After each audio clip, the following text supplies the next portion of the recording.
बिस्मिल्लाहिर्रहमानिर्रहीम। मैं हूं तारिक तबस्सुम और आज मैं एक दुख की बात लेकर हाज़िर हुआ हूं कि आजकल हमारे मुल्क में सियासतदान अपने सियासी जलसों के अंदर हमारी पाक आर्मी के ऊपर मुख्तलिफ़ तरीक़ों से, मुख्तलिफ़ अरबों से, वाज़े लफ्ज़ों में, इशारों के नावों में तनकीद कर रहे हैं। इंतहाई दुख का मकाम है। हमें सोचना चाहिए, हमारी पाकिस्तान की आर्मी दुनिया की बेहतरीन आर्मी में शुमार होती है। दूसरे मुल्कों के सिपाही हमारे फ़ौजों से आकर, हमारे फ़ौजियों से आकर ट्रेनिंग लेते हैं। हमारे फ़ौजी दूसरे मुल्कों में जाकर सिपा सलार बने हुए हैं।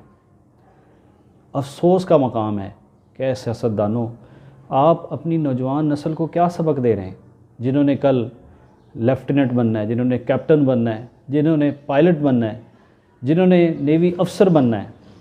आज आप उनके दिलों में अपने इस अजीम और पाक इदारे के बारे में क्या बात पैदा कर रहे हैं, क्या सोच पैदा कर रहे हैं।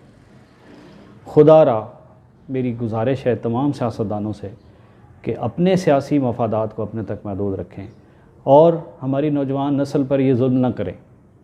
और दूसरी गुजारिश मेरी अपने तलबा से है कि बराह करम अपनी तालीम पर तवज्जो दें। आप सब के इम्तिहानात करीब हैं और ऐसे सियासतदानों की बातों पे कान न धरें जो अपने अजीम इदारों के बारे में हमारे दिलों में नफ़रत पैदा कर रहे हैं।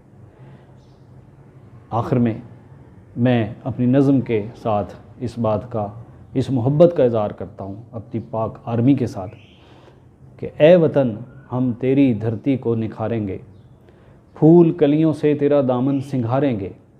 छुप के आएगा जो दुश्मन तेरी सरहद पर, तेज़ खंजर उसके पहलू में उतारेंगे और तुझ पे चलती गोलियों को लेंगे सीनों पर, पीठ दुश्मन को न देंगे जान वारेंगे।